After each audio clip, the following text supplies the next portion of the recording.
read his bio, you can go online. I've seen Jordan a couple times. My first interaction with Jordan was in San Jose at a Rotary meeting. Give it up for my Rotarians or for Rotarians? Oh my goodness, I'm the only Rotarian in the room. So anyway, I saw Jordan at Rotary in San Jose one time. Brought him to San Jose City College when I was at San Jose City College in my last district. Very good presentation. San Jose City College a couple years ago was going through a lot of change, like a lot of other colleges were with accreditation. And he was able to help us kind of bring it to reality a little bit. So he does a presentation of surrealism meets reality. He adds a little bit of humor and so forth, and the time will go by really fast.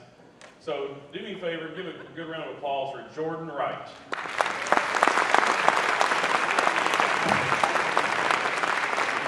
Thank you very much. Good morning.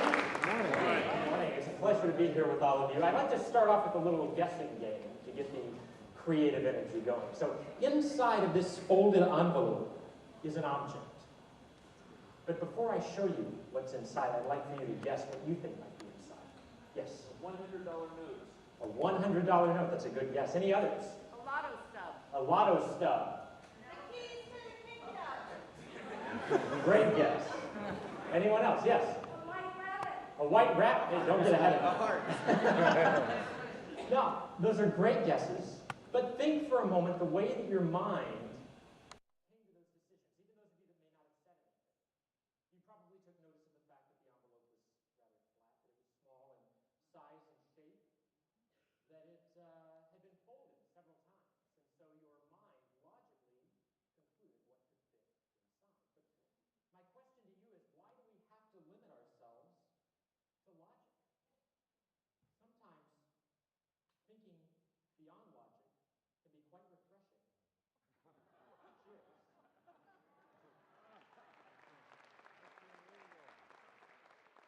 Any questions? All right, a little bit of background on myself. I have spent the last 15 years of my life performing as a professional magician, basically transforming reality, making the impossible seem possible for people from all walks of life. And one of the things that my experience as a magician has taught me is the importance of fantasy. Everyone needs fantasy. We all need to experience fantasy. To give you an idea of how important fantasy is to our everyday life, if you go on the Internet Movie Database, the IMDb.com, they have a list of the top 100 highest grossing movies of all time. I put just the top 20 up there, but you see they're all fantasy movies, movies that are rooted in fantasy, like Harry Potter, Lord of the Rings, Avatar, Star Wars, Jurassic Park, movies that are based in fantasy because people love to experience fantasy. Why? Fantasy gives us an escape from reality, right? But I think fantasy also provides hope for a way that reality could be different. It provides a hope for us to see a different reality. And it's that hope that I'd like to focus on today. So, talking about how important fantasy is, you have to understand that our brain doesn't distinguish fact from fantasy. We tell ourselves what is fact and what's fiction, or other outside influences might tell us what's fact and what's fiction. But think about when you lose your car keys. You haven't actually lost your car keys, you've just misplaced them. But in that moment, your brain starts coming up with a lot of different scenarios of where you left them. You locked them in your car. You left them in the jacket you were just wearing the other night. And in that moment, you don't know what's real or what you're just imagining until you find them and you realize how silly all of those other scenarios might have been. So fantasy is very important to our reality because it can give us a look at how reality could be different. So let's think about something that already exists in our reality to give you an idea of how important fantasy is to our reality. Think of something that's very common, something that we all depend on a regular basis. We all feel lost without it. I'm talking about a cell phone. We all probably are familiar with cell phones these days, but think about 30, 40 years ago, the idea of a mobile telephone was a complete fantasy, right? Didn't really exist. Until Martin Cooper, a research scientist at Motorola, had the fantasy of creating a mobile telephone. But does anyone know where he got the idea from? Star Trek. Yes, exactly. Star Trek, the original series. Captain Kirk's mobile communication device. In fact, when he designed the flip-style cell phone, he based it off of the mobile communication device in Star Trek. They're almost identical, right? An object that exists in our reality that has become so important to our reality was born completely out of fantasy. Fantasy can generate new reality. In fact, another great example is an airplane, something that we all rely on for mass means of transportation, right? But for centuries, the idea of human flight fascinated people. And dating back to Greek mythology, the story of Icarus, the boy who had wings like a bird, and Leonardo da Vinci drafted a flying machine, which inspired the Wright brothers to create their fixed-wing aircraft. So fantasy can lead us to see new possibilities. Fantasy can start a vision, and that vision can create new reality. So, let's think for a moment, how can we trigger our fantasy to think beyond reality? Well, I talked about watching movies, right? Movies can alter our consciousness. They can put us in a different state of mind. Reading books, fiction, right? That can trigger our imagination, trigger our fantasy. Perhaps looking at art, going to a museum. Look at art, kind of makes you think a little bit differently about something. You go back out into the world, you see things a little differently. Maybe there's something that works for you, that triggers your imagination. The thing is to use that, because looking to fantasy can give us great insight into how our reality can change, how we can reshape our current reality. Well, we've heard phrases like, think outside the box, think differently, right? But how do we do that? Well, I believe there's a set of tools and techniques that have already been created, that already exist, that were specifically created to change reality. And I'm talking about surrealism. Surrealism can stimulate creativity. But when I say the word surrealism, what do you think of? Salvador Dali, melted clocks, right? Probably the persistence of memory, one of the most iconic images associated with surrealism. But I'm not here today to talk about the artwork of surrealism. Believe me, I could, but I won't. Because I'm going to look beyond the artwork of surrealism into the principles, the philosophy that created these great works of art, that revolutionized art in the 20th century, that inspired artists to change their reality. Because I think these same tools and techniques can be applied to us in our daily lives, in our interactions with other people, and in the organizations that we're part of, to reshape our reality. So, first, I need to talk a little bit about surrealism, but please stay with me because I promise I'll bring it all full circle and tell you how it relates. We have to have a good understanding of what is surrealism, the philosophy behind it, because surrealism didn't start out as an art movement. Surrealism began as a set of ideas, a set of concepts by a group of freethinkers in France. It was the early 1920s, after the war. Reality was harsh. Reality was depressing. Times were depressing and morale was low. These group of free thinkers wanted something to break them out of the harshness of reality, to change the way they saw what was around them. They wanted to heighten reality or create a sur-reality. And they created these principles or techniques that they were able to utilize to change reality, to alter reality. So, as I said, I think many of the same techniques can be used today, but what is it that makes something surreal? Well, first of all, it involves taking something that already exists in reality, something common, something mundane, perhaps, something that everyone is familiar with, and juxtaposing it with another piece of reality. It could be an idea, a concept, or just another object. And when you juxtapose those two contrasting realities, you change the intended purpose of that reality. When you change its intended purpose, you often defy natural laws of logic. What you think would happen is not necessarily what is.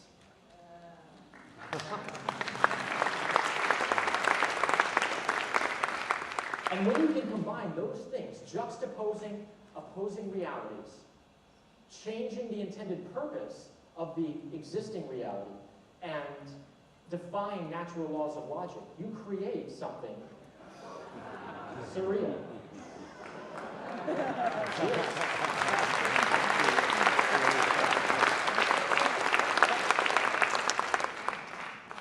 So think for a moment about how surrealism can change our state of consciousness, right? It can alter our perception of what's possible. How can we use surrealism in our lives and in what we do? Well, that's what I intend to get to. But how does this apply to you? How can surrealism help you? One word. Oh, actually, I forgot. Surrealism didn't have clear boundaries or fixed identities. You could do anything. You could combine a telephone and a lobster and create a lobster telephone like Salvador Dali. So there's no limitations to what you can create, to what objects you can put together. Don't get caught up in one way of doing things. How can we use surrealism? How does this apply to you? One word: innovation. Innovation. Organizations need to innovate. People need to innovate. If people, organizations, and society don't innovate, then they can't evolve. And when I talk about innovation, there are three components to innovation, the three P's of innovation. Products, or services in your case, processes, procedures, and people. Staff, colleagues, and the students you're serving. These are the three key components that I think are essential to focus on when you're trying to bring about innovation. Look at these three things. Your services. What are you offering? And how could you reshape that to offer it in a way that hasn't been done before? Your process, that goes into your process, your procedures. What is the experience you're creating? And people. Let's be honest. We all have a tendency to fall into a routine, right? We get comfortable in one way of thinking or one way of doing something. And we can stagnate, or other people can stagnate if we aren't constantly looking at ways to change or reshape reality. So don't get caught up in one way of thinking. Constantly be looking at how you can bring about innovation in these areas. There is a tendency to be satisfied with the way things are, but just because something's working, just because something is successful, doesn't mean that it can't still be improved upon. If we think about this in terms of business, there's a great example. A company that dominated a market for 74 years. I'm talking about Kodak. Kodak dominated the film and camera market for 74 years. Nobody could touch it. If you took a picture, it was with Kodak film, processed with Kodak chemicals, printed on Kodak paper, right? Nobody could touch them until the 21st century and the digital revolution came around with digital cameras. Now nobody needed film or processing or printing. And Kodak lost its core business because they didn't look beyond what was working for them. They had to cut 25,000 jobs. They reported 8 consecutive quarters of losses with over $1 billion loss in a single quarter. This is what happens when you don't think proactively about how you can reshape things.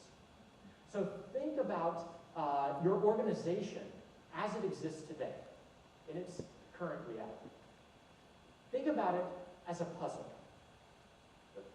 Think of this puzzle as your organization as it exists today. It's probably got a good size and shape to it, right? Everything fits together. It looks good. And like any puzzle, it's made up of different pieces, different shapes, different sizes. Each piece is distinct and irreplaceable. When they're separate, it doesn't look like much. But when you align the pieces together, when everything is working together efficiently,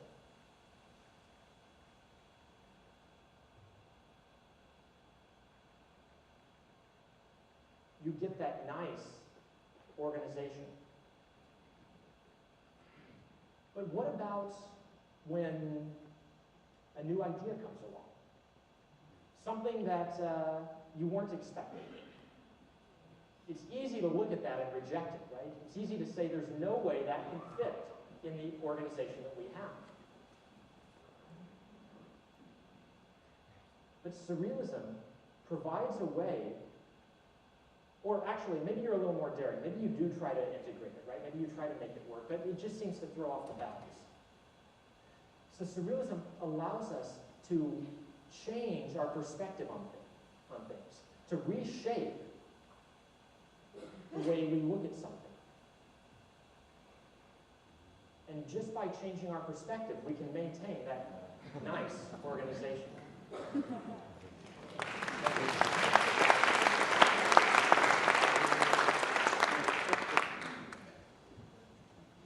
Uh-oh.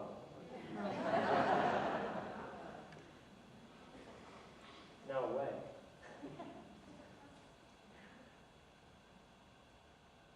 It's easy to look at a challenge like that, something that maybe you don't even have control over, but something that you have to work with. It's easy to look at that and be opposed to it. But you have to see it as an opportunity. You have to embrace that challenge. Find a way that you can work with it. And just by changing things around a little bit, you can maintain that picture-perfect organization.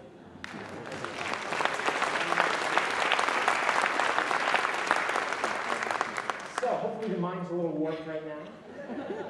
Surrealism provides a way for us to look at something in a different way, to transform what is reality. You'll find that you can solve challenging problems a little easier. You can find solutions a little faster. And people ask, what is the process for this? How do we do that? Well, there's a process that I call art alchemy. It's simple. See it, feel it, manifest it. That's simple. See it, feel it, manifest it. Let me explain. First of all, you have to understand that what exists in our imagination, what exists in our dreams or fantasies is just as real as what's in reality. It's just in a different state. We have to be the catalyst to bring it from that fantasy into reality. So there's two qualities of awareness that go into this. One is attention, the other is intention. Attention is the focusing aspect of the mind. That's seeing something, seeing a possibility. The intention is the purpose behind the efforts. That's the passion or the intention you put into creating. When you see something and you feel something, you put the intention into it, you can manifest it. What's interesting about this is that none of these things work without the other. You can't manifest something without first putting the intention into it. You can't put the intention into something without first being able to see it. I'd like to illustrate this for you. In fact, actually, this will be something that will be fun for everyone. So everyone, hold up your two index fingers, just like this. I promise this will be fun. Even the cool people in the back, I can see you. Hold up your two index fingers. It's going to be a lot of fun, okay? Put your two index fingers together. Touch your fingertips together. Perfect. Very good, very good. And hold them just below eye level, about nose level, about 6 inches in front of your face. Okay? Now stare at your fingers. Look at your fingers. That's reality. You've seen your two fingertips touching, right? But we want to look beyond reality. So instead of focusing on your fingers, focus off into the distance. Look off into the distance, but keep your fingers where they are.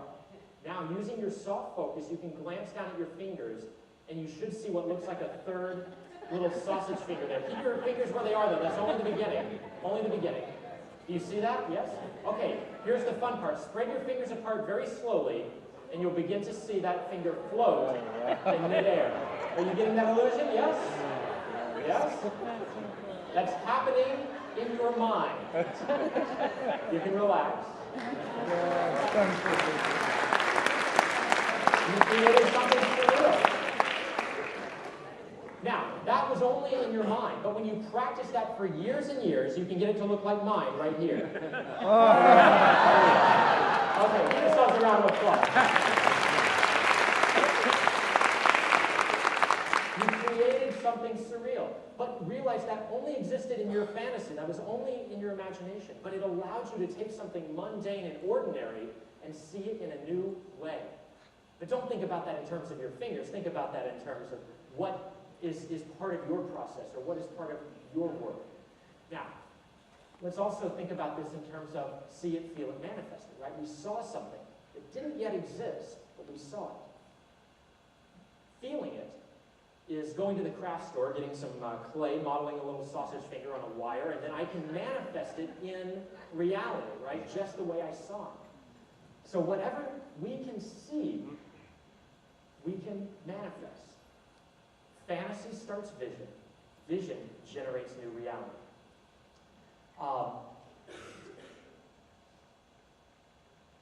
More simply, taking fantasy plus our current reality will give us new reality. That's a formula. Fantasy plus current reality equals new reality.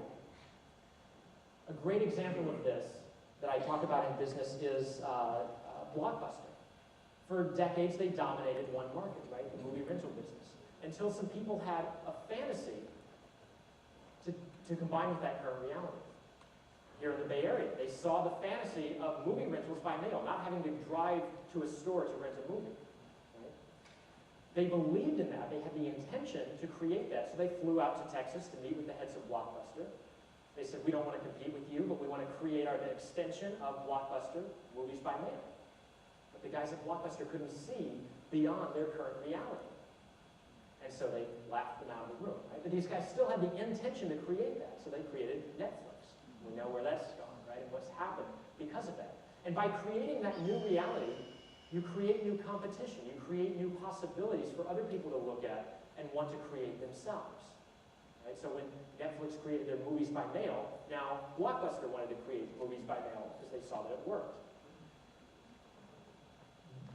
Looking at ways that you can create new reality offers possibility to reshape what is current and what is competitive in the market with other institutions, right? Higher education has to innovate, just like society has to innovate, evolve. So it allows you to see possibilities proactively, not retroactively. But I've been talking about how good surrealism is, so how do you use it? How can it be applied to you? What are the tools that the surrealists utilize? Well, let's talk about that. Uh-oh. That's not good. Okay, well, I'll explain it. It's okay. You can visualize in your mind. There's a process called automatic drawing. The idea is that you take a blank sheet of paper, you sit down at a desk, blank sheet of paper in front of you with a pen, and you just begin drawing. Don't give any conscious thought to what you're drawing. Don't give any thought to what lines or what you're trying to form, any kind of images like that. Because the whole idea of this surrealist technique is spontaneity, randomness, chance. And by doing that, you unblock your mind. See, creativity isn't about freeing yourself. It's about unblocking yourself. You have to get past the logic. You have to get past what you already know to be possible. Remember, the brain doesn't distinguish between fact and fantasy. So if you can unblock your logical mind and think laterally, then you can create new ideas. So, automatic drawing is a great way of doing that, of just stimulating your creative mind. And after you've drawn those squiggles on the paper, this kind of abstract drawing, you can look down at it and you'll begin to see unexpected or unpredictable images appear to you. By adding a few extra lines, you can make something out of it. Now, again, this is not about, you're not going to draw something and have the answer to your problem. This is the first step. This is about unblocking your logical mind. Once you unblock your logical mind, now you're in a receptive frame of mind. And you're open to different possibilities. We can use these surrealist techniques to trigger our fantasy. Another great example of a surrealist technique, in addition to automatic drawing, is automatic writing. And in this, again, it's a blank sheet of paper. You just start writing without giving conscious thought to what you're trying to say. You're not thinking about forming complete sentences or phrases that even make sense. It's about just writing freely, unblocking yourself, unblocking your mind. Once you do this, once your mind is unblocked, now you can look at the problem or issue or whatever you have at hand to try and find a solution for it, or try and innovate on it. On a blank sheet of paper, once again, you see a theme going here, draw a big circle in the center, a bubble. Then from that circle, draw out a bunch of extensions, a bunch of lines from that circle, like a sun, like rays of sun. In the center of the circle, write one word. It could be work, something general, or it could be something more specific. I'm going to write newspaper because I I like doing things in the newspaper. And now, I'm going to think of all the things, just spontaneously, what could relate to newspaper. Free association. What could newspaper be? Newspaper, I'm going to draw a bunch of bubbles first. Extensions for those. And then I'm going to write different things a newspaper could be. Now, one word of caution here. Don't write cliche words about the word in the center. Of course, a newspaper could be folded, a newspaper could be torn, a newspaper could be crumpled, right? I don't want to, that's not going to help me innovate. So I want to write crazy things, like it could be a mask, it could be a tray, it could hold liquid, it could be shoes, it could be a hat, it could be a scoop, it could grow flowers, it could be a brush. All these crazy things, and the crazier ideas I can get with it, the more ridiculous things I can come up with it, the better. Because if you write down 5 things, you're not going to get a great idea. If you write down 20 or 30 things, then you might find 1 or 2 things that you might be able to use for further exploration. And think about how crazy we can get with this. A newspaper holding liquid is preposterous, right? Except we just saw it done. So just because you write something down that seems illogical, it doesn't matter. It's about getting as many ideas out as you can in a short amount of time. This is something we can learn from Picasso. He said creating great art is creating a lot of art. You're not going to create a masterpiece right away. But when it becomes part of your routine practice, you'll be able to create a lot of ideas or get a lot of things down, and eventually you'll get to that one great idea. But this is a way of looking at things and seeing what could be put together and how could things be put together. Why not imagine something that seems impossible and then find a way to make it possible? This allows us to do that in a very fast and efficient manner. Now, a few things about this. First of all, I talked about how the automatic drawing, automatic writing are starting processes. This is something that could come after that. You can do this in groups. You could do this as part of a team. You could do this by yourself. Depends on what you're trying to solve or what you're trying to find a solution for. But first of all, and most importantly, you have to create the space. You cannot do any of these activities if you're under your normal pressures. Again, it's about unblocking yourself, right? So you have to put yourself into a quiet environment, free from distractions. Next, spontaneity is key here. If you're analyzing things, if you're taking your time and thinking through what word could go here, you're not going to generate enough ideas. It has to be spontaneous. Again, surrealist activities are all about randomness and chance and spontaneity. So let that free your mind. Let that unblock your mind. And finally, you've created a space. You've gotten spontaneous with it. Give yourself a time limit. Don't sit down to do this and then go have lunch and come back to it. This is something that has to be done quickly. It has to be done spur of the moment, impulse almost. So give yourself a time limit of a minute and see if you can write down 30 words in 1 minute that relate to that one word in the middle. That will trigger you to think on your feet, to think rapidly.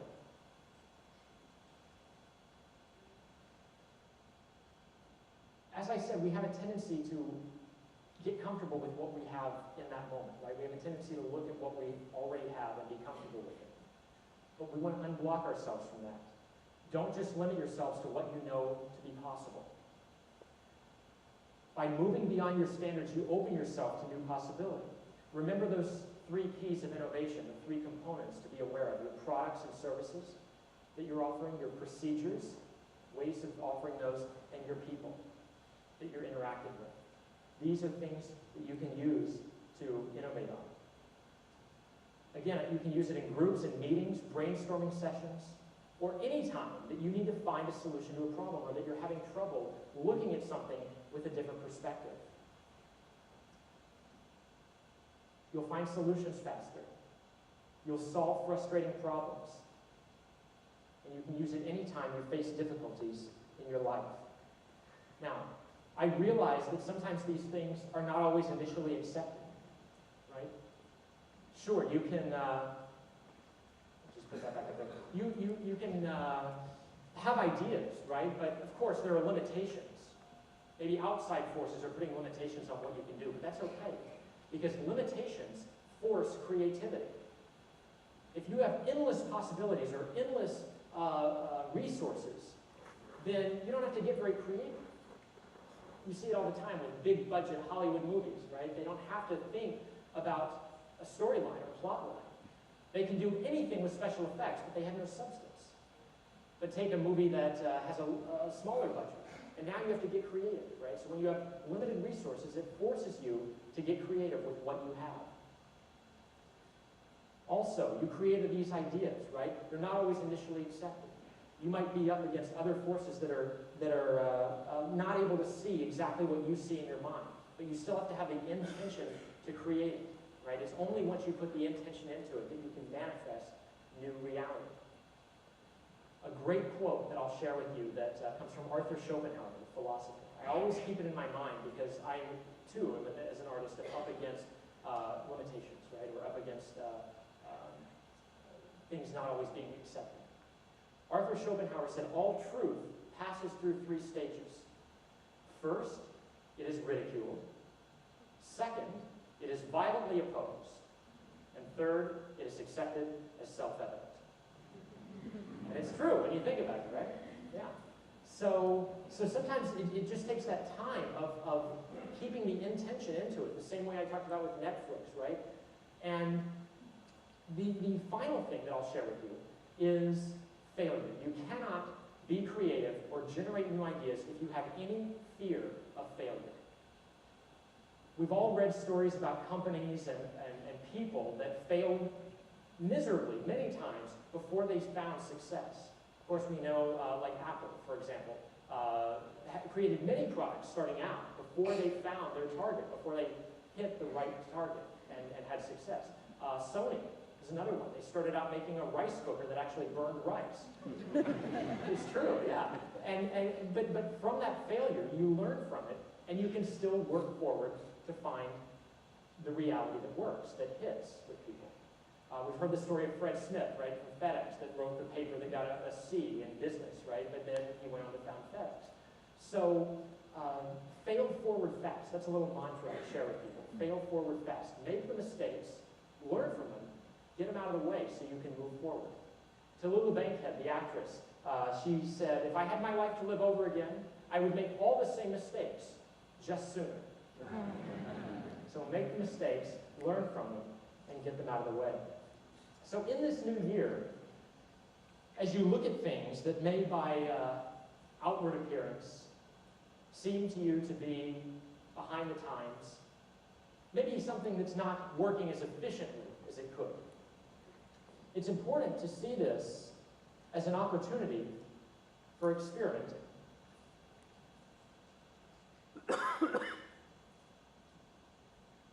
For reshaping what you already have.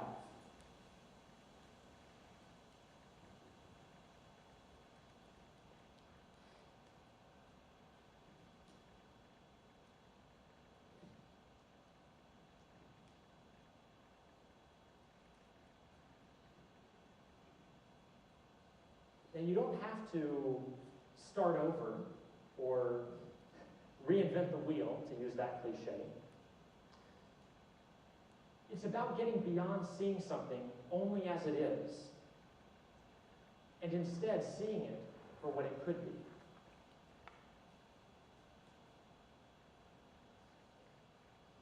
It requires getting creative, using the tools and resources that you do have available.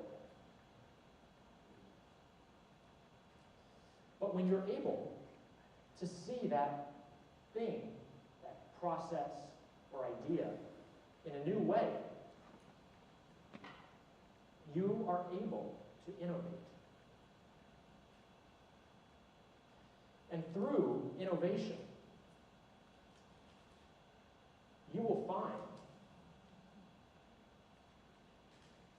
transformation and change. I'm Jordan Wells. Thank you so much for your time.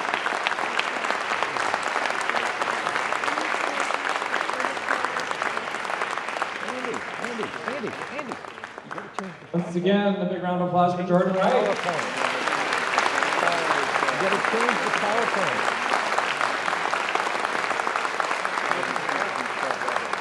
Here's PowerPoint. Another thank you, Miss California, Crystal Lee. You got that. I'll do this. A couple of brief announcements before we go. First of all, as of this morning, I saw in the news that 11 individuals in the Bay Area have died because of the flu epidemic that's going around. Okay? So let's take it serious. Those that have not had their flu shots, please get your flu shots. I spoke with June Lee this morning. I think she had to leave. She tells me that they have 180 doses of the flu vaccine in the health center. For employees, it's just $10. Over the holidays, I paid $30 at Safeway. So $10 is a good deal. She indicated to give her a call about getting an appointment and so forth. So let's really take it seriously. If you are sick, we love you very much, but keep your butt at home, okay? Seriously, if you're sick, please don't bring it and expose everybody else. The other thing on a serious note that I wanted to mention, that our colleague Miles Mayo in the DSP office, her 16-year-old son Louis was in a bad accident on Christmas Eve. And Louis is struggling, he's got some severe injuries. So I would ask that you keep Miles and Louis and your thoughts. If you're the praying type, perhaps give that some effort there too.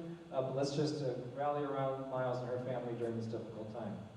Let's go out and have a great semester. You've been a great fun audience today. Thanks so much. Thank you for all that you do.